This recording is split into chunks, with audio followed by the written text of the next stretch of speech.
നിങ്ങൾക്കറിയാമോ, ഒരു ഡോക്ടറോട് നിങ്ങളുടെ അസുഖം എന്താണെന്ന് ചോദിച്ചാൽ അവർ കൃത്യമായിട്ട് ഒരു എക്സ്റേ കാണിച്ചു തരും. അതെ, സംശയമില്ലാതെ തന്നെ അവർക്ക് പറയാൻ പറ്റും. ആ ദാ ഇവിടെയാണ് എല്ലൊടിഞ്ഞിരിക്കുന്നത്, അല്ലെങ്കിൽ ഇതാണ് പ്രശ്നം എന്ന് വളരെ കൃത്യമായി അവർ പറയും. പക്ഷെ ഇപ്പോ എങ്ങനെ കോടീശ്വരനാകാമെന്ന് ചോദിച്ചാലോ? അതിനങ്ങനെ ഒറ്റമൂലിയോ എക്സ്റേയോ ഒന്നുമില്ലല്ലോ. ശരിയാണ്. ഇപ്പോ സംഗീതത്തിലൂടെ വലിയ കോടീശ്വരനായ ജെയ്സിയെ നോക്കൂ, അല്ലെങ്കിൽ ഷെയർ മാർക്കറ്റിലൂടെ സമ്പന്നനായ വാറൻ ബഫറ്റ്, അധികാരത്തിലൂടെ എത്തിയ വ്ളാഡിമിർ പുടിൻ. ഇവർക്കൊന്നും ഒരു കോമൺ എക്സ്റേ ഇല്ല. തികച്ചും വ്യത്യസ്തമായ വഴികൾ. അതെ. അതുകൊണ്ട് തന്നെ വിജയമെന്നാൽ വെറും കഴിവു മാത്രമല്ല, മറിച്ച് നമ്മുടെ നിയന്ത്രണത്തിലില്ലാത്ത കുറച്ചു ഭാഗ്യം കൂടിയാണ്. ഈ ഒരു വലിയ യാഥാർത്ഥ്യത്തിൽ നിന്നാണ് സ്കോട്ട് ഗാലോവേയുടെ ആശയങ്ങളിലേക്കുള്ള നമ്മുടെ ഇന്നത്തെ ഈ ആഴത്തിലുള്ള പഠനം നമ്മൾ തുടങ്ങുന്നത്. തീർച്ചയായും ഇതൊരു ഭയങ്കര ഇൻട്രസ്റ്റിംഗ് ആയ വിഷയമാണ്. അപ്പോ എങ്ങനെ ധനികനാകാം എന്ന വലിയ ചോദ്യത്തിന് ഗാലോവേ നൽകുന്ന ഒറ്റ വാക്കിലുള്ള ഉത്തരം എന്താണെന്ന് കേൾക്കണോ? എന്താണാ ഉത്തരം? സാവധാനം. അതായത് പെട്ടെന്നല്ല, വളരെ സാവധാനം. ഹോ, അതൊരു വളരെ റിയലിസ്റ്റിക്കായ മറുപടിയാണ്. ഗാലോവി എന്ന വ്യക്തിയെക്കുറിച്ച് നമ്മൾ പറയുമ്പോൾ അദ്ദേഹത്തിന്റെ ഒരു സത്യസന്ധത എടുത്തു പറയേണ്ട ഒന്നാണ് കേട്ടോ. അതെന്താ അങ്ങനെ പറയാൻ കാരണം? എന്താ പറയാ, സാധാരണയായി വിജയിച്ച ആളുകൾ അവരുടെ കഠിനാധ്വാനത്തെക്കുറിച്ച് മാത്രമേ എപ്പോഴും സംസാരിക്കാറുള്ളൂ. ഞാൻ അങ്ങനെ കഷ്ടപ്പെട്ടു, ഇങ്ങനെ കഷ്ടപ്പെട്ടു എന്നൊക്കെ. അതെ, നമ്മൾ എപ്പോഴും കേൾക്കുന്ന ആ സ്ഥിരം വിജയഗാഥകൾ. എന്നാൽ ഗാലോവേ വളരെ തുറന്നു പറയുന്നുണ്ട്. അമേരിക്കയിൽ ജനിച്ചൊരു വെള്ളക്കാരൻ എന്ന നിലയിൽ തനിക്ക് കിട്ടിയ വലിയ പ്രിവിലേജുകളെക്കുറിച്ച് അദ്ദേഹം തന്നെ സമ്മതിക്കുന്നുണ്ട്. അതൊരു അപൂർവമായ സത്യസന്ധതയാണ്. അതെ. ഇപ്പോ 1970കളിലും 80കളിലും അദ്ദേഹം വളർന്നു. കൃത്യം ആ ഇന്റർനെറ്റ് വിപ്ലവം തുടങ്ങുന്ന സമയത്താണ് കരിയർ ആരംഭിക്കുന്നത് തന്നെ. അതൊരു വലിയ ടൈമിംഗ് ആണ്. എല്ലാവർക്കും കിട്ടുന്ന കാര്യമല്ലല്ലോ. നമ്മളിതിനെ എന്താ പറയാ, ഒരു രാഷ്ട്രീയ കോണിലൂടെ അല്ല കാണേണ്ടത്, മറിച്ച് അതൊരു വസ്തുതയാണ്. അവിടെ നമ്മളൊരു പക്ഷം പിടിക്കേണ്ട ആവശ്യമില്ല. അദ്ദേഹം തന്നെ അദ്ദേഹത്തിന്റെ പുസ്തകത്തിൽ പറഞ്ഞിട്ടുള്ള ഒരു സത്യമാണത്. അതെ, ഒരാൾ എത്രത്തോളം കഴിവുള്ള ആളാണെങ്കിലും ഈ പറഞ്ഞ ജനന സാഹചര്യങ്ങൾക്കും വളരെ വലിയൊരു പങ്കുണ്ട്. നമ്മൾ ഈ ഒരു കാര്യത്തെ സർവൈവർഷിപ്പ് ബയസ് എന്ന് വിളിക്കാറുണ്ട്. ഈ സർവൈവർഷിപ്പ് ബയസ് എന്ന് പറയുന്നത് വിജയിച്ച ആളുകളുടെ കഥകൾ മാത്രം നമ്മൾ കേൾക്കുന്ന ആ ഒരു പ്രവണതയല്ലേ? കഴിവുണ്ടായിട്ടും സാഹചര്യങ്ങൾ അനുകൂലമല്ലാത്തതുകൊണ്ട് പരാജയപ്പെട്ട ആയിരങ്ങളെ നമ്മൾ ഒരിക്കലും കാണുന്നില്ല. ഇതൊരു വലിയ തിരിച്ചറിവാണ്. ഇപ്പോൾ ജീവിത വിജയത്തെ ഒരു വലിയ മാരത്തൺ ഓട്ടമത്സരത്തോട് ഉപമിച്ചാൽ ഈ കാര്യം ഒന്നുകൂടി വ്യക്തമാകും എന്നെനിക്ക് തോന്നുന്നു. ആ മാരത്തൺ ഉപമ വളരെ കൃത്യമാണ്. ഇപ്പോ എല്ലാവരും സ്റ്റാർട്ടിംഗ് പോയിന്റിൽ നിന്നല്ല ഈ ഓട്ടം തുടങ്ങുന്നത്. ഈ പറഞ്ഞ ഭാഗ്യവും സാഹചര്യങ്ങളുമൊക്കെ അനുകൂലമായവർ ജനിക്കുമ്പോൾ തന്നെ ട്രാക്കിന്റെ പകുതി വഴിയിലാണ് നിൽക്കുന്നത്. അതെ, അവർക്ക് ഫിനിഷിംഗ് ലൈനിലേക്ക് കുറച്ചു ദൂരം മാത്രം ഓടിയാൽ മതിയാകും. എന്നാൽ സാധാരണക്കാരായ ഭൂരിഭാഗം ആളുകളും ഏറ്റവും പിന്നിലെ വരിയിലുമാണ് ഓട്ടം തുടങ്ങേണ്ടത്. അപ്പോൾ സ്വാഭാവികമായും നിങ്ങൾക്കൊരു ചോദ്യം വരും. എന്താണത്? ജനന സാഹചര്യങ്ങളും ഭാഗ്യവുമൊന്നും നമ്മുടെ നിയന്ത്രണത്തിലല്ലെങ്കിൽ പിന്നെ എങ്ങനെയാണ് നമ്മൾ ഈ ജീവിതത്തിൽ സാമ്പത്തികമായി വിജയിക്കുക? അവിടെയാണ് ഗാലോവേ അദ്ദേഹത്തിന്റെ വലിയ ഫോർമുല അവതരിപ്പിക്കുന്നത്. ആ സമവാക്യം ശരിക്കും നമ്മളെല്ലാവരും അറിഞ്ഞിരിക്കേണ്ട ഒന്നാണ്. അതെ, ഫോക്കസ് പ്ലസ് സ്റ്റോയിസിസം ഇൻറ്റു സമയം ഇൻറ്റു വൈവിധ്യവൽക്കരണം അഥവാ ഡൈവേഴ്സിഫിക്കേഷൻ. ഇതാണ് ആ ഫോർമുല. ഇത് കേൾക്കുമ്പോൾ കുറച്ച് സങ്കീർണമായി തോന്നാമെങ്കിലും വളരെ ലളിതമാണ് കാര്യങ്ങൾ. അതെ, ഇതിൽ ആദ്യത്തെ ഭാഗമായ ഫോക്കസ് നമുക്കൊന്ന് വിശദമായി പരിശോധിക്കാം. ഈ ഫോക്കസ് എന്ന് കേൾക്കുമ്പോൾ തന്നെ നമ്മുടെ മനസ്സിലേക്ക് ആദ്യം വരുന്നത് പാഷനാണല്ലോ. നിങ്ങൾക്കിഷ്ടമുള്ള കാര്യം ചെയ്യുക, പാഷനെ ഫോളോ ചെയ്യുക എന്നൊക്കെ നമ്മൾ എപ്പോഴും കേൾക്കുന്നതല്ലേ? ശരിക്കും ഈ പാഷനെ പിന്തുടരുക എന്നത് ഇന്നത്തെ കാലത്ത് ഏറ്റവും കൂടുതൽ കേൾക്കുന്ന, എന്നാൽ എന്താ പറയാ, ഏറ്റവും തെറ്റിദ്ധരിക്കപ്പെട്ട ഒരു ഉപദേശമാണ്. ഗാലോവേ പറയുന്നത് ഇതിന് നേരെ തിരിച്ചാണ്. ഓ, അതായത് പാഷന് പിന്നാലെ പോകരുതെന്നാണോ? അതെ, നിങ്ങൾക്ക് ഭയങ്കര താൽപ്പര്യമുള്ള കാര്യം ചെയ്യുക എന്നതിനേക്കാൾ നിങ്ങൾ മിടുക്കനായതും മറ്റുള്ളവർ നിങ്ങൾക്ക് പണം നൽകാൻ തയ്യാറുള്ളതുമായ ഒരു കാര്യം കണ്ടെത്തുന്നതാണ് യഥാർത്ഥ ഫോക്കസ് എന്ന് അദ്ദേഹം പറയുന്നു. അതായത് പണം കിട്ടുന്നൊരു സ്കില്ല് കണ്ടെത്തുക. അതെ, പാഷന് പിന്നാലെ പോയി അവസാന ബില്ലുകൾ അടയ്ക്കാൻ പോലും കാശില്ലാതെ വിഷമിക്കുന്ന എത്രയോ ആളുകളെ നമ്മൾ കാണുന്നുണ്ട്. അങ്ങനെ കഷ്ടപ്പെടുന്നുണ്ട്. നിങ്ങളൊരു ജോലി തെരഞ്ഞെടുക്കുന്നു, അതിൽ കഠിനമായി പരിശ്രമിക്കുന്നു, അതിൽ പ്രാവീണ്യം നേടുന്നു. അങ്ങനെ വരുമ്പോൾ സ്വാഭാവികമായും നിങ്ങൾക്ക് സമൂഹത്തിൽ നിന്ന് അംഗീകാരം ലഭിക്കും, നല്ല വരുമാനവും കിട്ടും. തീർച്ചയായും. ഈ അംഗീകാരവും പണവും കിട്ടിത്തുടങ്ങുമ്പോൾ ആ ജോലിയോടുള്ള പാഷൻ നിങ്ങൾക്ക് താനേ വന്നോളുമെന്നാണ് ഗാലവേ പറയുന്നത്. വാവ്, അതൊരു വളരെ പ്രായോഗികമായ ചിന്തയാണ് കേട്ടോ.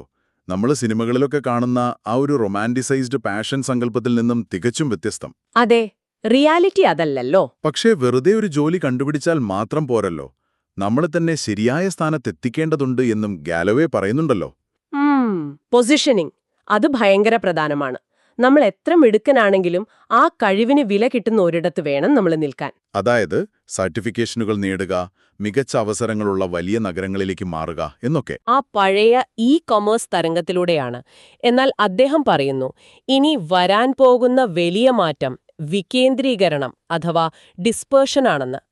ഈ ഡിസ്പേർഷൻ എന്ന് പറയുമ്പോൾ ഇപ്പോൾ ഹെൽത്ത് കെയർ, വിദ്യാഭ്യാസം, ഫിൻടെക് തുടങ്ങിയ മേഖലകളിലെല്ലാം വരുന്ന മാറ്റങ്ങളല്ലേ? അതെ, ഒരു കേന്ദ്രീകൃത സംവിധാനത്തിൽ നിന്നും മാറി എല്ലാം വികേന്ദ്രീകരിക്കപ്പെടാൻ പോകുന്നു. ഓഫീസുകൾ ഇല്ലാതാകുന്നു, ജോലികൾ എവിടെ നിന്നും ചെയ്യാം എന്നൊരു അവസ്ഥ വരുന്നു. ഇതൊക്കെ വലിയ അവസരങ്ങളാണ് കൊണ്ടുവരുന്നത്. ഇവിടെ ഗാലവേ പറയുന്ന ഒരു കാര്യത്തിൽ എനിക്കൊരു ചെറിയ സംശയമുണ്ട്. എന്താണ്? ഈ ഡിസ്പേർഷൻ നടക്കുന്നു, എല്ലാവർക്കും വീട്ടിലിരുന്ന് ജോലി ചെയ്യാം അഥവാ റിമോട്ട് വർക്ക് ചെയ്യാം എന്നൊക്കെ പറയുന്ന ഈ കാലത്ത് വിജയത്തിനായി വലിയ നഗരങ്ങളിലേക്ക് തന്നെ മാറണം എന്ന് അദ്ദേഹം ശക്തമായി പറയുന്നുണ്ടല്ലോ. അതൊരു നല്ല ചോദ്യമാണ്. ഇതില് ശരിക്കും എന്തെങ്കിലും അർത്ഥമുണ്ടോ? ഈ ഇന്നത്തെ കാലത്ത് ഭൂമിശാസ്ത്രപരമായ സ്ഥാനം ശരിക്കും അത്ര പ്രധാനമാണോ? ഇപ്പൊ ഒറ്റ നോട്ടത്തിൽ അതിൽ വളരെ വൈരുദ്ധ്യമായി നമുക്ക് തോന്നാം. വർക്ക് ഫ്രം ഹോം സാധ്യമായ ഈ കാലത്ത് എന്തിനാണ് ചിലവേറിയ നഗരങ്ങളിലേക്ക് പോകുന്നത് എന്നാരും ചോദിക്കും. അതെ, അതല്ലേ സാമാന്യബുദ്ധി. പക്ഷേ അദ്ദേഹം നഗരങ്ങളിലേക്ക് മാറാൻ പറയുന്നതിന്റെ പ്രധാന കാരണം ഓഫീസ് ജോലി ചെയ്യാൻ മാത്രമല്ല, നമ്മൾ ആരുമായി ഇടപെടുന്നു, ഏത് തരം ആളുകളുടെ കൂടെ സമയം ചിലവഴിക്കുന്നു എന്നതാണ് പ്രധാനം. അതായത് നെറ്റ്വർക്കിംഗ്. തീർച്ചയായും. ഒരു നഗരത്തിൽ നിങ്ങൾ ചുറ്റും കാണുന്നത് ഏറ്റവും മികച്ച, വളരെ ആംബിഷ്യസായ ആളുകളെയാണ്. അവരുമായി മത്സരിക്കുമ്പോഴാണ് നമ്മൾ നമ്മളെ തന്നെ മെച്ചപ്പെടുത്തുന്നത്. അപ്പോൾ ആ ഒരു കണക്ഷൻസ് ആണ് പ്രധാനം. അതെ, പുതിയ ആശയങ്ങൾ, പുതിയ ബിസിനസ് അവസരങ്ങൾ, ഇതൊക്കെ ഒരു കോഫി ഷോപ്പിലോ അല്ലെങ്കിൽ ഒരു മീറ്റിംഗിലോ യാദൃച്ഛികമായി സംഭവിക്കുന്ന കാര്യങ്ങളാണ്. വീട്ടിലിരുന്ന് ലാപ്ടോപ്പിൽ ജോലി ചെയ്യുമ്പോൾ ഇത്തരം കണക്ഷനുകൾ ഉണ്ടാകില്ല. അത് ശരിയാണ്. എപ്പോഴും ഒറ്റയ്ക്കിരുന്ന് ജോലി ചെയ്യുമ്പോൾ നമ്മളൊരു കുമിളയ്ക്കകത്താകുന്ന പോലെയാണ്. ശരിയായ ആളുകളുമായി ബന്ധം സ്ഥാപിക്കുക എന്നതാണ് ഈ പറയുന്ന ഫോക്കസിന്റെ ഏറ്റവും വലിയ ഭാഗം. ഇനി ഈ ബന്ധങ്ങളെക്കുറിച്ച് പറയുമ്പോൾ ഇതിലൊരാൾ എടുക്കുന്ന ഏറ്റവും വലിയ സാമ്പത്തിക തീരുമാനം എന്താണെന്നറിയാമോ? സാമ്പത്തിക തീരുമാനം? ഒരു വീട് വാങ്ങുന്നതാണോ? അല്ല, അത് അയാളുടെ വിവാഹമാണ്. വെയിറ്റ്, വിവാഹമോ? ഇതൊരു രസകരമായ പോയിന്റാണ് കേട്ടോ. നമ്മളെപ്പോഴും വിവാഹത്തെ ഒരു വൈകാരികമായ കാര്യമായിട്ടാണല്ലോ കാണുന്നത്. അതെ, സ്നേഹം, കുടുംബം എന്നൊക്കെ. രണ്ടുപേർ പരസ്പരം സ്നേഹിക്കുന്നു, ഒരുമിച്ച് ജീവിക്കാൻ തീരുമാനിക്കുന്നു. ഇതിലെവിടെയാണ് ഈ പറയുന്ന സാമ്പത്തിക തീരുമാനം വരുന്നത്? ഇപ്പോ കണക്കുകൾ നോക്കുമ്പോൾ ശരിക്കും ഇതൊരു വലിയ സാമ്പത്തിക തീരുമാനമാണ്. വിവാഹിതരായ വ്യക്തികളുടെ പ്രതിശീർഷ ആസ്തി മറ്റുള്ളവരെ അപേക്ഷിച്ച് 77% കൂടുതലാണെന്നാണ് കണക്കുകൾ കാണിക്കുന്നത്. 77%? അതൊരു വലിയ വ്യത്യാസമാണല്ലോ. അതെ, ഇതിന്റെ കാരണം വളരെ ലളിതമാണ്. രണ്ടുപേർ ഒരുമിച്ച് ജീവിക്കുമ്പോൾ അവർ സാമ്പത്തിക ലക്ഷ്യങ്ങൾ പങ്കിടുന്നു. വാടക, വൈദ്യുതി, ഇൻഷുറൻസ് തുടങ്ങിയ ഒരുപാട് ചെലവുകൾ പകുതിയായി കുറയുന്നു. അപ്പൊ രണ്ടുപേർ ചേർന്ന് സമ്പാദിക്കുകയും ചെയ്യാം. തീർച്ചയായും. ഇനി ഒരാൾക്ക് ജോലി പോയാൽ തന്നെ മറ്റൊരാളുടെ വരുമാനം ഒരു താങ്ങായി മാറുന്നു. ഇതാണിതിന്റെ പോസിറ്റീവ് വശം. അപ്പൊ നെഗറ്റീവ് വശം എന്താണ്? നെഗറ്റീവ് വശം വളരെ ഭീകരമാണ്. വിവാഹമോചനം എന്നത് ഒരു വ്യക്തിയുടെ ആസ്തിയുടെ പകുതിയിലധികം ഒറ്റയടിക്ക് ഇല്ലാതാക്കുന്ന കാര്യമാണ്. അത് ഭയങ്കര നഷ്ടമായിരിക്കുമല്ലോ. അതെ, കേവലം ആ നിയമപരമായ ചിലവുകൾ മാത്രമല്ല, നമ്മൾ അതുവരെ ഉണ്ടാക്കിയെടുത്തതെല്ലാം വിഭജിക്കപ്പെടുന്നു. അതുകൊണ്ടുതന്നെ പങ്കാളിയുമായുള്ള ബന്ധം നിലനിർത്തുക എന്നത് ഏറ്റവും വലിയ സാമ്പത്തിക നിക്ഷേപം കൂടിയാണ്. അതായത് ആ ബന്ധത്തിൽ നമ്മൾ കുറച്ച് വിട്ടുവീഴ്ചകൾ ചെയ്യണം, ഈഗോ മാറ്റിവെക്കണം. അതെ, കാരണം നിങ്ങളുടെ ഏറ്റവും വലിയ സാമ്പത്തിക പങ്കാളി കൂടിയാണ് നിങ്ങളുടെ ജീവിത പങ്കാളി. ഓക്കേ, അപ്പോൾ നമ്മൾ ഈ ഫോർമുലയിലെ ആദ്യത്തെ കടമ്പ കടന്നു. മികച്ച ഒരു ജോലി കണ്ടെത്തി, ശരിയായ നഗരത്തിലേക്ക് മാറി, നല്ലൊരു ജീവിത പങ്കാളിയെയും കണ്ടെത്തി. അങ്ങനെ നന്നായി പണവും സമ്പാദിച്ചു എന്ന് കരുതുക. പക്ഷേ ലക്ഷങ്ങൾ മാസം സമ്പാദിക്കുന്ന പലർക്കും മാസാവസാനമാകുമ്പോഴേക്കും അക്കൗണ്ടിൽ പൈസയൊന്നും ഉണ്ടാകാറില്ല. അത് നമ്മൾ ഒരുപാട് കാണുന്നതാണല്ലോ. അതെ, പണമുണ്ടാക്കുന്നത് മാത്രമല്ല, അത് നിലനിർത്തുന്നതാണ് അതിലും വലിയ വെല്ലുവിളി. എനിക്ക് തോന്നുന്നത് നമ്മൾ എത്ര പണമുണ്ടാക്കുന്നു എന്നതിനേക്കാൾ നമ്മുടെ ചിലവുകൾ എങ്ങനെ നിയന്ത്രിക്കുന്നു എന്നതാണ് യഥാർത്ഥ സ്റ്റോയിസം എന്നാണ്. നമ്മൾ ആ ഫോർമുലയിലെ രണ്ടാമത്തെ കാര്യത്തിലേക്ക് കടക്കുകയാണ്, സ്റ്റോയിസിസം. സ്റ്റോയിസിസത്തിന്റെ ഏറ്റവും പ്രായോഗികമായ അർത്ഥം അതുതന്നെയാണ്. നമ്മുടെ നിയന്ത്രണത്തിലുള്ള കാര്യങ്ങൾ എന്തൊക്കെയാണെന്ന് തിരിച്ചറിയുക. നിങ്ങൾക്ക് നിങ്ങളുടെ ശമ്പളം ഒറ്റയടിക്ക് ഇരട്ടിയാക്കാൻ കഴിയില്ല. അതൊരിക്കലും നിങ്ങളുടെ നിയന്ത്രണത്തിലല്ല. എന്നാൽ നിങ്ങളുടെ ചിലവഴിക്കൽ ശീലങ്ങൾ പൂർണ്ണമായും നിങ്ങളുടെ കയ്യിലാണ്. ശരിയാണ്. അവിടെയാണ് നമ്മൾ ആ മാറ്റം കൊണ്ടുവരേണ്ടത്. ഗാലുവേ തന്റെ കരിയറിൽ കണ്ടിട്ടുള്ള ഇൻവെസ്റ്റ്മെന്റ് ബാങ്കർമാരുടെ ഒരു ഉദാഹരണം അദ്ദേഹത്തിന്റെ പുസ്തകത്തിൽ പറയുന്നുണ്ട്. വർഷം ദശലക്ഷക്കണക്കിന് ഡോളർ സമ്പാദിക്കുന്ന ആളുകളാണവർ. വാവ്, അപ്പോൾ അവർ അതിസമ്പന്നരായിരിക്കുമല്ലോ. ഒറ്റ നോട്ടത്തിൽ അവർ അതിസമ്പന്നരാണ്. എന്നാൽ വലിയ ആഡംബര വീടുകളുടെ EMI, ആഡംബര കാറുകൾ, പിന്നെ മുൻ ഭാര്യമാർക്കുള്ള ജീവനാംശം എന്നിവയൊക്കെ കൊടുത്തു കഴിയുമ്പോൾ അവരുടെ കയ്യിൽ ശരിക്കും ഒന്നും ഉണ്ടാകില്ല. പുറമേ വലിയ ആഡംബരമാണെങ്കിലും അക്കൗണ്ട് 0 ആയിരിക്കും. അതെ, അവരെ ഗാലവേ വിളിക്കുന്നത് ദരിദ്രരെന്നാണ്. ദശലക്ഷങ്ങൾ സമ്പാദിക്കുന്ന ദരിദ്രർ, വലിയൊരു പാരഡോക്സാണത്. എന്നാൽ മറുവശത്ത് അദ്ദേഹത്തിന്റെ അച്ഛന്റെ കാര്യമെടുത്താൽ വർഷം $50,000 പെൻഷൻ ലഭിക്കുന്നുണ്ട്. അദ്ദേഹം വെറും $40,000 മാത്രമേ ചെലവാക്കുന്നുള്ളൂ. അപ്പോൾ ബാക്കി 10,000 അദ്ദേഹം കൃത്യമായി മിച്ചം പിടിക്കുന്നു. അതെ, സാമ്പത്തിക സ്വാതന്ത്ര്യത്തിന്റെ യഥാർത്ഥ സൂചകം ഈ മിച്ചം പിടിക്കുന്ന തുകയാണ്, അല്ലാതെ നിങ്ങളുടെ ബാങ്കിലേക്ക് വരുന്ന തുകയല്ല. ഇത് കേൾക്കുമ്പോൾ എനിക്കൊരു പുതിയ ഉപമയാണ് ഓർമ്മ വരുന്നത്. നമ്മുടെ കയ്യിലുള്ള സ്മാർട്ട് ഫോണിന്റെ ബാറ്ററി ലൈഫ് പോലെയാണിത്. അതെയോ? അതെങ്ങനെയാണ്? ഇപ്പോ നിങ്ങളുടെ ഫോണിന് എത്ര വലിയ ബാറ്ററിയുണ്ട് എന്നത് ഇവിടെ ഒരു വിഷയമേ അല്ല. അതായത് നിങ്ങളുടെ ശമ്പളം എത്ര വലുതാണെന്നത്. നിങ്ങളുടെ ഫോണിന്റെ ബാക്ക്ഗ്രൗണ്ടിൽ എപ്പോഴും റൺ ചെയ്തുകൊണ്ടിരിക്കുന്ന കുറേ ആപ്പുകൾ ഉണ്ടെങ്കിൽ എന്തു സംഭവിക്കും? ബാറ്ററി പെട്ടെന്ന് തീർന്നു പോകും. അതെ, അതുപോലെയാണ് നമ്മുടെ ജീവിതത്തിലെ ചിലവുകളും. സബ്സ്ക്രിപ്ഷനുകൾ, വലിയ വായ്പകൾ, നമ്മൾ പോലും അറിയാതെ പോകുന്ന ജീവിതശൈലി ചിലവുകൾ. ഇതൊക്കെ നമ്മുടെ വരുമാനത്തെ ബാക്ക്ഗ്രൗണ്ടിലിരുന്ന് ഊറ്റിക്കുടിക്കുകയാണ്. വലിയ ദ്വാരങ്ങളുള്ള ഒരു ചോരുന്ന ബക്കറ്റിൽ നമ്മൾ എത്രമാത്രം വെള്ളമൊഴിച്ചിട്ടും കാര്യമില്ല എന്ന് പറയുന്നത് പോലെ. സ്മാർട്ട് ഫോൺ ഉപമ വളരെ കൃത്യമാണ് കേട്ടോ. ഇന്നത്തെ കാലത്തെ ബാക്ക്ഗ്രൗണ്ട് ആപ്പുകൾ പോലെയാണ് നമ്മുടെ ഡോപാമൈൻ ആസക്തികൾ. ഡോപാമൈൻ ആസക്തികൾ, അതായത് നമുക്ക് പെട്ടെന്ന് സന്തോഷം തരുന്ന കാര്യങ്ങൾ. അതെ, നമ്മൾ അറിയാതെ തന്നെ നമ്മുടെ പോക്കറ്റ് കാലിയാകുന്ന ഒരു കാലഘട്ടമാണിത്. നമ്മൾ മണിക്കൂറുകളോളം മൊബൈലിൽ ടിക്ടോക്ക് വീഡിയോകൾ കാണുന്നു, ഇൻസ്റ്റഗ്രാമിൽ പുതിയ ട്രെൻഡുകൾ കാണുന്നു, വെറുതെ വിമാനത്തിൽ ഫസ്റ്റ് ക്ലാസ് ടിക്കറ്റ് എടുത്ത് യാത്ര ചെയ്യുന്നു. പിന്നെ ആ ക്രിപ്റ്റോ വിലകൾ ഇടയ്ക്കിടെ നോക്കുന്നതും. ക്രിപ്റ്റോ വിലകൾ ദിവസം 7 തവണയൊക്കെ പരിശോധിക്കുന്നത്. ഇതൊക്കെ വെറും ഉപഭോഗമാണ്, അഥവാ കൺസ്യൂമറിസം മാത്രമാണ്. ഇതിന് പലരും സ്വന്തം കാര്യത്തിനായുള്ള നിക്ഷേപം അല്ലെങ്കിൽ സെൽഫ് കെയർ എന്ന് തെറ്റിദ്ധരിക്കാറുണ്ട്. ശരിയാണ്. ഇതൊക്കെ എനിക്കുള്ള ട്രീറ്റാണ് എന്ന് പറഞ്ഞ് നമ്മൾ തന്നെ നമ്മളെ പറ്റിക്കുകയാണ്. ഒരു നിമിഷത്തെ സന്തോഷത്തിനായി നമ്മൾ ചെലവാക്കുന്ന തുക ഭാവിയിലേക്കുള്ള നമ്മുടെ സാമ്പത്തിക സ്വാതന്ത്ര്യമാണ് ഇല്ലാതാക്കുന്നതെന്ന് നമ്മൾ തിരിച്ചറിയുന്നില്ല. ഉപഭോഗം നിങ്ങൾക്ക് താൽക്കാലികമായ ഡോപ്പമൈൻ നൽകുന്നു, എന്നാൽ യഥാർത്ഥ നിക്ഷേപം ഭാവി സുരക്ഷിതമാക്കുന്നു. ആ താൽക്കാലിക സന്തോഷത്തെക്കുറിച്ച് പറയുമ്പോൾ ഗാൽവേയുടെ ആ വെഗാസ് യാത്രയെക്കുറിച്ചുള്ള കഥ ഓർക്കാതിരിക്കാൻ വയ്യ. ആ കാസിനോ കഥ. അതെ, $1000 നഷ്ടപ്പെടുത്താൻ തയ്യാറായി വളരെ വിചിത്രമായൊരു വസ്ത്രമൊക്കെ ധരിച്ച് അദ്ദേഹം കാസിനോയിൽ പോകുന്നൊരു രസകരമായ സംഭവമുണ്ട്. അവിടെ അദ്ദേഹം പറയുന്നുണ്ട്, ഈ $1000 പോയാലും എനിക്ക് കുഴപ്പമില്ല എന്ന് കരുതിയാണ് ഞാൻ കളിക്കാൻ ഇറങ്ങുന്നതെന്ന്. അതൊരു എന്റർടൈൻമെന്റ് ആയിട്ടാണ് അദ്ദേഹം കണ്ടത്. അതെ, എന്നാൽ പലരും ഷെയർ മാർക്കറ്റിലും മറ്റും ഇൻവെസ്റ്റ് ചെയ്യുമ്പോഴും ഇതേ ഡയലോഗ് അടിക്കാറുണ്ട്. ആ പണം പോയാലും കുഴപ്പമില്ല എന്ന് കരുതി വേണം ഇൻവെസ്റ്റ് ചെയ്യാനെന്ന്. അത് വളരെ തെറ്റായൊരു അപ്രോച്ചാണ്.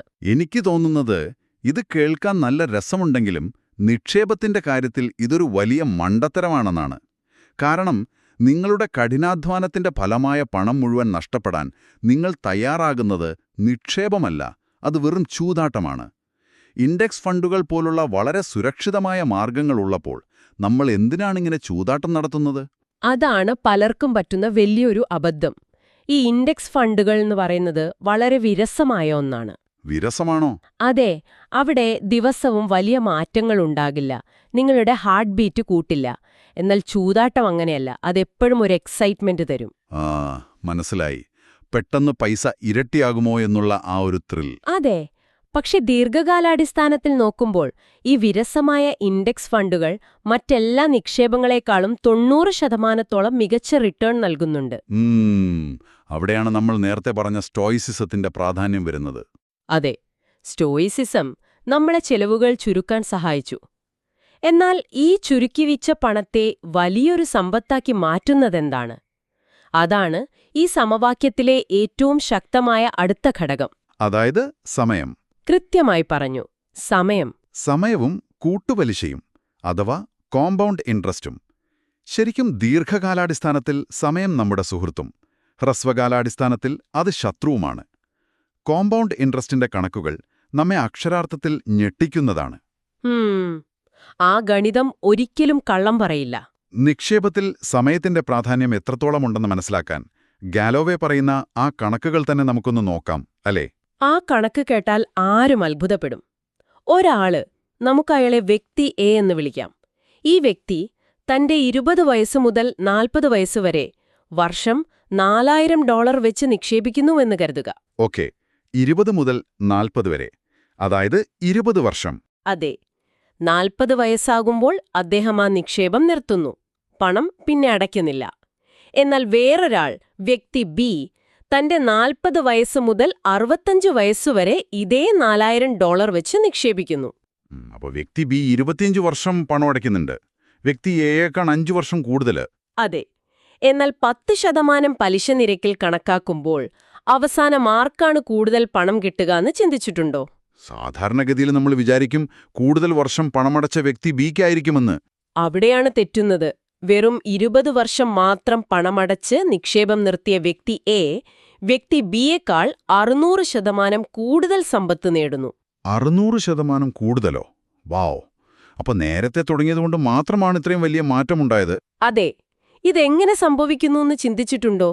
നമ്മുടെ തലച്ചോറിന് ഈ കൂട്ടുപലിശയുടെ ഗണിതം അത്ര വേഗത്തിൽ മനസ്സിലാക്കാൻ കഴിയില്ല. നമ്മളെപ്പോഴും രേഖീയമായി അഥവാ ലീനിയർ ആയിട്ടാണ് ചിന്തിക്കുന്നത്. 1+1 2 എന്ന രീതിയിൽ. അതെ. പക്ഷേ കോമ്പൗണ്ടിംഗ് അങ്ങനെയല്ല. മാർക്കറ്റിൽ എപ്പോൾ പണം നിക്ഷേപിക്കുന്നു എന്നതിനേക്കാൾ എത്ര കൂടുതൽ സമയം നിക്ഷേപിക്കുന്നു എന്നതാണ് പ്രധാനം. പണത്തിന് വളരാൻ എത്രമാത്രം സമയം നമ്മൾ കൊടുക്കുന്നുവോ അത്രയും വേഗത്തിൽ അത് ഇരട്ടിക്കും. അപ്പോൾ ഇതിൽ നിന്നുള്ള ഏറ്റവും വലിയ പാഠം എന്താണെന്ന് വെച്ചാൽ, നിക്ഷേപം തുടങ്ങാൻ എപ്പോഴും ആ പെർഫെക്റ്റായ സമയത്തിനായി കാത്തിരിക്കുന്നതിലെ അപകടമാണ്. അത് ഭയങ്കര കോമണായ ഒരു അബദ്ധമാണ്. മാർക്കറ്റ് കുറയുമ്പോൾ നിക്ഷേപിക്കാം, അല്ലെങ്കിൽ അടുത്ത മാസം കുറച്ചുകൂടി ശമ്പളം കൂടുമ്പോൾ തുടങ്ങാമെന്ന് കരുതി നമ്മൾ എപ്പോഴും കാത്തിരിക്കും. ഒടുവിൽ നമ്മൾ ആ വിലപ്പെട്ട സമയമാണ് നഷ്ടപ്പെടുത്തുന്നത്. ചെറിയ തുകയാണെങ്കിലും എത്രയും നേരത്തെ തുടങ്ങുന്നതല്ലേ ഏറ്റവും വലിയ ബുദ്ധി. സംശയമില്ല. തീർച്ചയായും നേരത്തെ തുടങ്ങണം. എന്നാൽ നിങ്ങൾ വളരെ നേരത്തെ നിക്ഷേപം തുടങ്ങുന്നു, എങ്ങനെയൊക്കെയോ കഷ്ടപ്പെട്ട് കുറച്ചു പണം മിച്ചം പിടിക്കുന്നു. പക്ഷേ നിങ്ങൾ നിക്ഷേപിച്ച ആ കമ്പനി അല്ലെങ്കിൽ ആ മേഖല പൂർണ്ണമായും തകർന്നു പോയാലോ? ആഹാ, അതെല്ലാം പോയി കിട്ടും. വർഷങ്ങളുടെ അധ്വാനം ഒറ്റയടിക്കില്ലാതാവും. കൃത്യമായി. അവിടെയാണ് നമ്മൾ ഡൈവേഴ്സിഫിക്കേഷൻ അഥവാ വൈവിധ്യവൽക്കരണം എന്താണെന്ന് മനസ്സിലാക്കേണ്ടത്. ഇതാണ് ഗാലവേയുടെ ഫോർമുലയിലെ അവസാനത്തെ ഭാഗം. ഓക്കെ, വൈവിധ്യവൽക്കരണം. എല്ലാം ഒരിടത്ത് തന്നെ നിക്ഷേപിക്കാതിരിക്കുക. അതെ. ഗാലവേ ഇതിനെ ഒരു വെടിയുണ്ട തടുക്കുന്ന ജാക്കറ്റ് അഥവാ കെവ്ലാർ നോടാണ് ഉപമിക്കുന്നത്. കെവ്ലാർ ജാക്കറ്റ് പോലെയോ? അതെ. ഒരു ബുള്ളറ്റ് പ്രൂഫ് ജാക്കറ്റ് ഇട്ടിരിക്കുമ്പോൾ നിങ്ങൾക്ക് വെടിയേറ്റാൽ അത് വേദനിക്കാതിരിക്കില്ല. ഒരുപക്ഷെ നിങ്ങളുടെ വാരിയെല്ലുകൾ ഒടിഞ്ഞേക്കാം, കുറച്ചുനാൾ ആശുപത്രിയിൽ കിടക്കേണ്ടി വന്നേക്കാം. പക്ഷേ അത് ജീവൻ രക്ഷിക്കുമല്ലോ. അതാണ് പോയിന്റ്. ആ ജാക്കറ്റ് നിങ്ങളെ മരിക്കാതെ കാക്കും. ഡൈവേഴ്സിഫിക്കേഷനും അതുപോലെയാണ്. നിങ്ങളുടെ നിക്ഷേപങ്ങളിൽ ഒരെണ്ണം തകർന്നാൽ അത് സാമ്പത്തികമായി നിങ്ങൾക്ക് വേദനയുണ്ടാക്കും, എന്നാൽ അത് നിങ്ങളെ പൂർണ്ണമായി നശിപ്പിക്കില്ല. ഈ കെവ്ലാർ ജാക്കറ്റിന്റെ ഉപമ വളരെ കൃത്യമാണ് കേട്ടോ. ഈ നിമിഷം ഇത് കേട്ടുകൊണ്ടിരിക്കുന്ന നമ്മുടെ ശ്രോതാക്കളോട് എനിക്കൊരു കാര്യം ചോദിക്കാനുണ്ട്. നിങ്ങളൊന്ന് ആലോചിച്ചു നോക്കൂ. നിങ്ങളുടെ സമ്പാദ്യത്തിന്റെ എത്ര ശതമാനം ഒരൊറ്റ കാര്യത്തിൽ മാത്രമായി കിടക്കുന്നുണ്ട്? പലർക്കും അത് പൂർണ്ണമായും റിയൽ എസ്റ്റേറ്റിലായിരിക്കും. അതെ, ചിലപ്പോൾ ഒരു സ്ഥലത്തായിരിക്കാം, അല്ലെങ്കിൽ മുഴുവൻ സ്വർണത്തിലായിരിക്കാം. ഇത് എത്രത്തോളം അപകടകരമാണെന്ന് ഗാലവേ അദ്ദേഹത്തിന്റെ സ്വന്തം ജീവിതത്തിൽ നിന്നുള്ള ഉദാഹരണങ്ങൾ പറഞ്ഞുകൊണ്ടാണ് വ്യക്തമാക്കുന്നത്. അദ്ദേഹത്തിന്റെ ജീവിതത്തിൽ വലിയ സാമ്പത്തിക നഷ്ടങ്ങൾ ഉണ്ടായിട്ടുണ്ട്. അതെ, ഒരു കാലത്ത് നെറ്റ്ഫ്ലിക്സിന്റെ ഷെയറുകൾ $12 അദ്ദേഹം വാങ്ങിയിരുന്നു. എന്നാൽ പിന്നീട് വർഷാവസാനം നികുതി ഇളവിനായി അത് വെറും $10 അദ്ദേഹം വിറ്റു. നിങ്ങൾക്കറിയാമോ, ഇന്ന് ആ ഷെയറുകൾക്ക് $550 മുകളിലാണ് വില. അത് വലിയൊരു മിസ്സായ അവസരമാണ്. അതുപോലെ അദ്ദേഹം തുടങ്ങിയ റെഡ് എൻവലപ്പ് എന്നൊരു സ്റ്റാർട്ടപ്പ് ഉണ്ടായിരുന്നു. അത് തകർന്നപ്പോൾ അദ്ദേഹത്തിന്റെ ആസ്തിയുടെ 70% വളരെ ചുരുങ്ങിയ സമയം കൊണ്ടാണ് നഷ്ടപ്പെട്ടത്. 70%? അത് ഭയങ്കര ഷോക്കിംഗ് ആണല്ലോ. അതെ. പിന്നീട് അദ്ദേഹത്തിന്റെ വിവാഹമോചനത്തിൽ ബാക്കിയുള്ള ആസ്തിയുടെ 60% പോയി. ഇത്രയൊക്കെ തിരിച്ചടികളുണ്ടായിട്ടും അദ്ദേഹം സാമ്പത്തികമായി പിടിച്ചുനിന്നത് ഈ വൈവിധ്യവൽക്കരണമുള്ളതുകൊണ്ടാണ്. ശരിക്കും ജീവിതത്തിലെ ഇത്തരം വലിയ തിരിച്ചടികൾ ഏതൊരാളെയും തളർത്തിക്കളയാം. ഗാലവയുടെ ജീവിതത്തിൽ ഇതൊക്കെ മാറിമറിയുന്നത് കൃത്യമായി പറഞ്ഞ 13 വർഷം മുൻപ് തന്റെ ആദ്യത്തെ മകൻ ജനിച്ചപ്പോഴാണ്. ഓ, അതൊരു വലിയ ടേണിംഗ് പോയിന്റ് ആയിരുന്നു അല്ലേ? അതെ. അന്നു മുതൽ അദ്ദേഹം സാമ്പത്തിക കാര്യങ്ങളിൽ കൂടുതൽ ഗൗരവം കാണിക്കാൻ തുടങ്ങി. ഇപ്പോൾ അദ്ദേഹം തന്റെ വരുമാനത്തിന്റെ 10 മുതൽ 30% വരെ നിർബന്ധമായും പലയിടങ്ങളിലായി നിക്ഷേപിക്കുന്നുണ്ട്. അതിലേറ്റവും പ്രധാനപ്പെട്ട ഒരു റൂളുണ്ട്. തനിക്കുള്ള ആകെ ആസ്തിയുടെ 5% കൂടുതൽ ഒരു കാരണവശാലും ഒരൊറ്റ കാര്യത്തിൽ നിക്ഷേപിക്കാതിരിക്കാൻ അദ്ദേഹം പ്രത്യേകം ശ്രദ്ധിക്കുന്നുണ്ട്. ഒരൊറ്റ കാര്യത്തിൽ 5% കൂടുതൽ ഇടില്ല. അതെ. ഇത് തന്നെയാണ് യഥാർത്ഥ വൈവിധ്യവൽക്കരണം. എല്ലാം ഒരൊറ്റ കുട്ടയിൽ കൊണ്ടുപോയി വെക്കാതിരിക്കുക. അപ്പോൾ നമ്മൾ ഈ വലിയ സമവാക്യത്തിന്റെ എല്ലാ ഭാഗങ്ങളും ചർച്ച ചെയ്ത് കഴിഞ്ഞു. അതെ. ഫോക്കസ്, സ്റ്റോയിസിസം, സമയം, വൈവിധ്യവൽക്കരണം. ഈ പറഞ്ഞ കാര്യങ്ങളെല്ലാം നമ്മുടെ ശ്രോതാക്കളുടെ ജീവിതത്തിലേക്കൊന്ന് ചേർത്തുവെച്ച് നോക്കിയാൽ നമ്മൾ എന്താണ് ഇതിൽ നിന്ന് മനസ്സിലാക്കേണ്ടത്? ഇതൊക്കെ കേൾക്കാൻ നല്ലതാണെങ്കിലും പ്രായോഗികമായി അവർ എന്ത് ചെയ്യണം? ചുരുക്കത്തിൽ പറഞ്ഞാൽ, സാമ്പത്തികവും വൈകാരികവുമായ ഭദ്രത എന്നത് പെട്ടെന്നൊരു ലോട്ടറി അടിക്കുന്നതുപോലെ ഒറ്റ രാത്രി കൊണ്ടുണ്ടാകുന്ന ഒന്നല്ല. അതെ, അതിനു കുറുക്കുവഴികളില്ല. അതിന് ഒരുപാട് ത്യാഗങ്ങൾ ആവശ്യമാണ്. കടുത്ത അച്ചടക്കം വേണം. ബന്ധങ്ങളിൽ വിട്ടുവീഴ്ചകൾ ചെയ്യേണ്ടിവരും. ദിവസവും വരുന്ന ചെറിയ ചെറിയ സന്തോഷങ്ങളെ വേണ്ടെന്ന് വെച്ച് ഭാവിയിലേക്ക് നിരന്തരമായി നിക്ഷേപിക്കേണ്ടിവരും.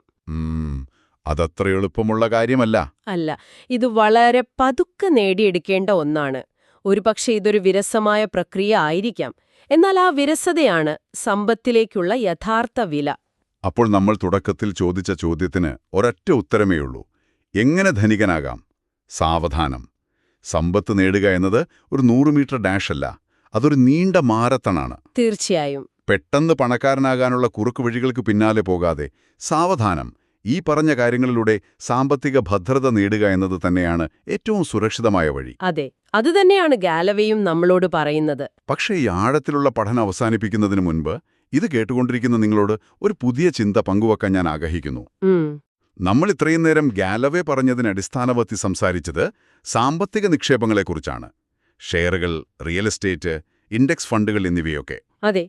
എന്നാൽ ആർട്ടിഫിഷ്യൽ ഇന്റലിജൻസ് അതിവേഗം വളരുന്ന, ഇന്നു ചെയ്യുന്ന ജോലി നാളെ ഉണ്ടാവുമോ എന്നുപോലും ഉറപ്പില്ലാത്ത ഈ കാലഘട്ടത്തിൽ നിങ്ങൾ ചിന്തിക്കേണ്ട മറ്റൊരു പ്രധാന കാര്യമുണ്ട്. ഭാവിയുടെ ഏറ്റവും വലിയ വൈവിധ്യവൽക്കരണം നിങ്ങളുടെ ബാങ്ക് അക്കൗണ്ടിലോ ഷെയറുകളിലോ മാത്രമല്ല, നിങ്ങളുടെ സ്വന്തം കഴിവുകളിലും അഥവാ സ്കിൽസിലും കൂടിയല്ലേ വേണ്ടത്? അതൊരു വളരെ വലിയ പോയിന്റാണ് കേട്ടോ. കാരണം സാങ്കേതികവിദ്യ മാറുന്നതിനനുസരിച്ച് പുതിയ കാര്യങ്ങൾ പഠിക്കാനുള്ള നമ്മുടെ അഡാപ്റ്റബിലിറ്റി തന്നെയാണ് ഭാവിയിലെ ഏറ്റവും വലിയ കറൻസി. നിങ്ങളൊന്ന് ചിന്തിച്ചു നോക്കൂ. ജോലിയുടെ വികേന്ദ്രീകരണം നമ്മൾ പ്രതീക്ഷിക്കുന്നതിലും വേഗത്തിൽ നടക്കുമ്പോൾ എളുപ്പത്തിൽ പുതിയ കാര്യങ്ങൾ പഠിക്കാനും മാറാനുമുള്ള നിങ്ങളുടെ കഴിവ് തന്നെയാകില്ലേ നിങ്ങളുടെ ഏറ്റവും വലിയ നിക്ഷേപം? തീർച്ചയായും. തുടക്കത്തിൽ നമ്മൾ പറഞ്ഞതുപോലെ ചിലർക്ക് മാരത്തണിൽ പകുതി വഴിയിൽ നിന്ന് തുടങ്ങാൻ ഭാഗ്യം ലഭിച്ചിട്ടുണ്ടാകാം. വിജയത്തിന് ഒരു കൃത്യമായ എക്സ്റേ ഇല്ലായിരിക്കാം. പക്ഷേ ആ ഓട്ടം പൂർത്തിയാക്കാൻ വേണ്ട നിങ്ങളുടെ കഴിവ്, നിങ്ങളുടെ അച്ചടക്കം, നിങ്ങളുടെ സമയത്തിന്റെ ഉപയോഗം, പിന്നെ ഈ പറഞ്ഞ വൈവിധ്യവൽക്കരണം, ഇതൊക്കെ നിങ്ങളുടെ മാത്രം നിയന്ത്രണത്തിലാണ്. അതെ, അത് നമ്മുടെ മാത്രം കയ്യിലാണ്. സ്വന്തം ജീവിതത്തിൽ ഇതൊക്കെ എത്രത്തോളം പ്രായോഗികമാക്കാമെന്ന വലിയ ചോദ്യം നിങ്ങൾക്കായി വിട്ടു നൽകിക്കൊണ്ട് ഇന്നത്തെ ഈ വിശകലനം നമ്മളിവിടെ അവസാനിപ്പിക്കുന്നു. കേട്ടിരുന്നതിന് എല്ലാവർക്കും നന്ദി.